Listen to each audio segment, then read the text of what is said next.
Avez-vous déjà imaginé comment ce serait si vous pouviez voir le monde spirituel de vos propres yeux? Beaucoup de gens ont rapporté avoir vu des figures étranges apparaître juste devant eux. Beaucoup affirment les avoir vues même à l'intérieur de leur chambre. Et ces créatures peuvent prendre différentes formes et tailles. Certains ont rapporté avoir vu un chien noir. D'autres ont vu des animaux très étranges, avec de nombreux bras, des ailes, des jambes, des griffes et des dents. Mais si je vous dis que ces créatures existent réellement et font partie du monde spirituel, peut-être ne le savez-vous pas, mais le monde spirituel est plus réel que nous l'imaginons. Dans la vidéo d'aujourd'hui, je vais vous montrer à quoi ressemblerait l'expérience d'ouvrir vos yeux et de commencer à voir le monde spirituel autour de vous. Je vous assure que vous serez surpris, par la révélation que je vais faire. Alors, restez avec moi jusqu'à la fin de la vidéo, d'accord?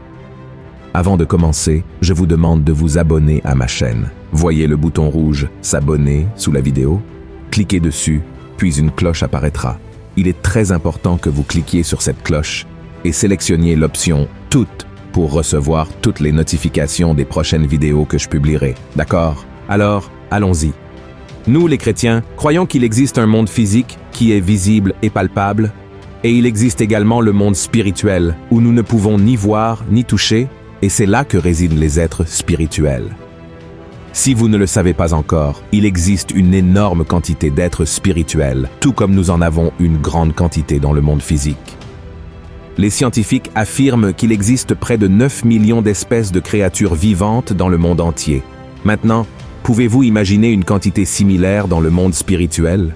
Beaucoup pensent qu'il n'y a que quelques anges et démons, mais la vérité est que nous parlons d'un royaume et un lieu d'autorité et de pouvoir.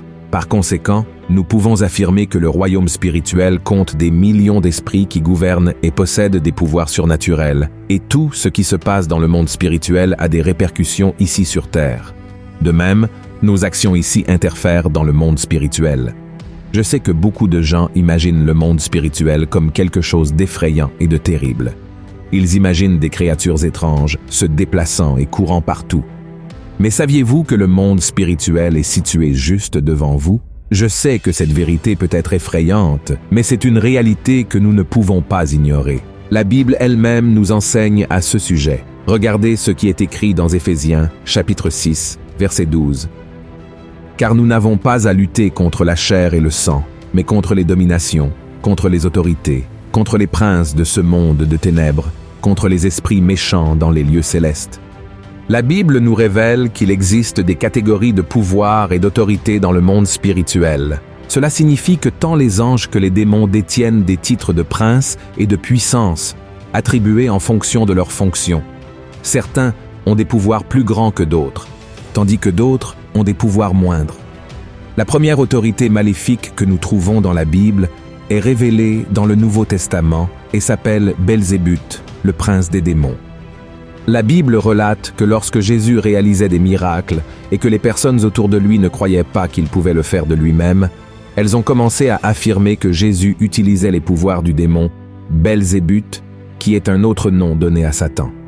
Cependant, ce nom peut également être trouvé dans la Bible sous le nom de Baal-Zébub, le dieu d'Écron. Écron est une ville située au sud-ouest de Canaan, et les théologiens affirment que Baal-Zébub serait un démon dirigeant cette ville, doté de pouvoirs de guérison. Cela est révélé dans le livre de 2e Roi, chapitre 1, lorsque les aigles ont tenté de communiquer avec ce démon pour qu'il soit guéri de ses blessures. Certains théologiens pensent que Baal-Zébub signifie que ce démon est le seigneur des mouches ou le seigneur du fumier. L'apparence de ce démon serait donc semblable à celle d'une mouche. Il semble trop simple de penser qu'un démon adopterait l'identité d'une mouche pour apparaître dans ce monde physique. Mais cette idée ne semble pas non plus impossible, car difficilement une mouche effrayerait quelqu'un. Et s'il y a quelque chose que l'ennemi veut, c'est se rapprocher de nous, même sans que nous le sachions. Un autre prince des démons que nous pouvons trouver dans la Bible se trouve dans le livre de Daniel. Daniel était un homme très consacré, qui priait beaucoup Dieu, et le Seigneur envoyait des réponses à travers les anges. Et une fois, l'ange porteur des réponses de Dieu a été empêché par le démon, ayant le titre de prince de Perse. Voici ce qui est écrit. « Le chef du royaume de Perse m'a résisté 21 jours. Mais voici Michaël, l'un des principaux chefs, est venu à mon secours, et je suis demeuré là auprès des rois de Perse. Dans ce passage de la Bible, il est très clair que les anges et les démons sont constamment en lutte les uns contre les autres, et nous aussi. Lorsque nous prions, nous nous retrouvons face à face avec l'ennemi, essayant d'empêcher les réponses de Dieu de nous parvenir. C'est pourquoi il est si important de persévérer dans la prière.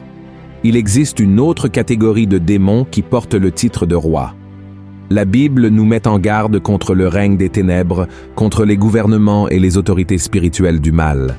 Ils contrôlent non seulement ce qui se passe dans le monde spirituel, mais aussi dans le monde physique. Ces créatures démoniaques utilisent toujours des personnes éloignées de Dieu, qui donnent des ouvertures à travers des péchés et font en sorte que d'autres s'éloignent également de Dieu. Mais la bonne nouvelle est que si nous avons Jésus comme notre Seigneur et Sauveur, nous sommes du côté du vainqueur. Et la Bible dit dans Romains, chapitre 8, qu'il n'y a rien dans ce monde, ni les pouvoirs, ni les autorités démoniaques, qui pourront nous séparer de l'amour de Dieu. Je sais que vous pouvez être effrayés par ces descriptions de démons, mais je veux vous dire que, tout comme il existe un règne du mal, il existe aussi un règne des anges. Et l'un de ces anges s'appelle Séraphim. Le Séraphim est un ange de Dieu et est cité plusieurs fois dans la Bible. Regardez ce qui est écrit dans Ésaïe, chapitre 6, au verset 2. « Des séraphins se tenaient au-dessus de lui. Ils avaient chacun 6 ailes, 2 dont ils se couvrèrent la face, 2 dont ils se couvrèrent les pieds, et 2 dont ils se servaient pour voler. » L'autre type d'ange décrit dans la Bible est l'ange chérubin. Généralement, ces anges remplissent la fonction de gardien et de protecteur, et selon la Bible, les chérubins sont connus pour être des anges gardiens. Dans Genèse, chapitre 3, verset 24, il est dit que Dieu a placé des anges chérubins dans le jardin d'Éden avec une épée flamboyante pour protéger l'arbre de la vie. Mais à quoi ressemble-t-il ? La Bible nous le révèle dans Ézéchiel, chapitre 10, où ils ont 4 visages. Le premier visage était leur propre visage, le deuxième visage était celui d'un homme, le troisième d'un lion et le quatrième d'un aigle. Un ange avec des épées de feu se déplaçant avec 4 visages. Cela semble être une vision impressionnante. En réalité, le travail des chérubins est de protéger tout ce que Dieu ordonne. Et leur apparence peut même être un peu effrayante. Mais je suis sûr que si c'est Dieu qui les a envoyés, il n'y a aucune raison d'avoir peur. C'est une autre catégorie du règne des anges et celle des archanges. Un de ces archanges décrits dans la Bible est Michel. Il est considéré comme l'archange guerrier. Lorsque le prince de Perse a tenté d'empêcher l'ange d'envoyer un message à Daniel, Michel est venu en aide à l'ange messager et a mis fin à la fête de l'ennemi. Et vous pouvez même vous demander si nous parlons d'un monde spirituel que nous ne pouvons pas voir. Les personnes affirmant avoir vu ces créatures devant elles mentent-elles ? Pas nécessairement, frères et sœurs. Bien sûr, beaucoup inventent des choses. Beaucoup racontent quelque chose qu'ils n'ont pas vu, mais dans la Bible, beaucoup ont réussi à voir ce qui se passe dans le monde spirituel. Et si cela s'est produit dans le passé, rien n'empêche que cela se produise aussi de nos jours. Par exemple, le prophète Élisée et l'un de ses serviteurs ont été parmi les privilégiés de la Bible qui ont pu voir de leurs propres yeux. La Bible relate qu'à l'époque où l'armée syrienne avait été envoyée pour arrêter Élisée, ses serviteurs avaient peur parce qu'ils voyaient dans le monde physique une grande armée approcher. Mais Élisée était calme, car contrairement aux autres, il pouvait voir le monde spirituel. Il avait déjà vu de ses propres yeux qu'il était protégé par une armée spirituelle et a prié pour que Dieu révèle cela aussi à l'un de ses serviteurs. Regardez ce qui est écrit dans 2 Rois, chapitre 6. Élisée pria et dit « Éternel, ouvre ses yeux pour qu'il voie. » Et l'Éternel ouvrit les yeux du serviteur, qui vit la montagne pleine de chevaux et de chars de feu autour d'Élisée. L'armée syrienne approchait avec des chevaux et des chars dans le monde physique, mais l'armée dans le monde spirituel autour d'Élisée était composée de chevaux et de chars de feu. Nous pouvons donc affirmer, avec ce verset, que le monde spirituel peut avoir la présence de nombreuses choses similaires à celles de notre monde physique. Si la Bible parle de chevaux et de chars, mais couverts de feu, il est certain que le monde spirituel peut être très semblable au monde que nous pouvons voir, mais avec des éléments de puissance et des manifestations surnaturelles. Et seriez-vous prêts à être témoins de ces choses? Frères et sœurs, nous pouvons influencer le monde spirituel par nos prières. C'est pourquoi la Bible nous encourage à prier en tout temps. La Bible dit que Dieu est esprit et qu'il est assis sur le trône au-dessus de tout. Mais elle dit aussi que Dieu est avec ceux qui ont un cœur brisé, un cœur repentant.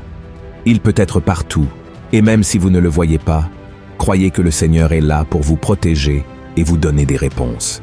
Si votre cœur est attaché au Seigneur, la quantité de démons qui essaieront de vous attaquer devra fuir. Ne vous découragez donc pas, car celui qui est en vous est plus grand que celui qui est dans le monde. Alléluia! Vous n'avez pas besoin de voir les démons prendre des formes d'objets et d'animaux variés pour croire qu'ils sont réels. C'est pourquoi Dieu permet à la plupart des gens de ne pas voir le monde spirituel. Ce que Dieu attend de nous, c'est que nous regardions vers Jésus et nous concentrions sur l'obéissance à sa parole. Je sais que beaucoup de gens se concentrent tellement à vouloir dévoiler le monde spirituel qu'ils oublient de prêcher l'évangile du salut et commencent à croire en des choses qui ne sont pas dans la Bible. C'est pourquoi, frères et sœurs, nous devons faire très attention, car la Bible dit que même Satan se déguise en ange de lumière pour tromper les gens. Par conséquent, soyez toujours très prudents avec ce que vous voyez, avec ce que vous entendez, et appuyez-vous toujours sur la parole de Dieu. Amen. Frères et sœurs, combien il est bon d'étudier ce que la parole de Dieu nous révèle sur les choses autour de nous. En réalité, nous n'avons pas besoin d'avoir peur, ni de nous inquiéter, car Dieu lui-même ordonne aux anges de nous garder dans tous nos chemins, comme il est écrit dans le psaume 91. Amen. Si vous avez aimé cette vidéo, je vous prie de la partager avec vos amis et votre famille et de vous abonner ici à ma chaîne. Que Dieu vous bénisse et à la prochaine vidéo.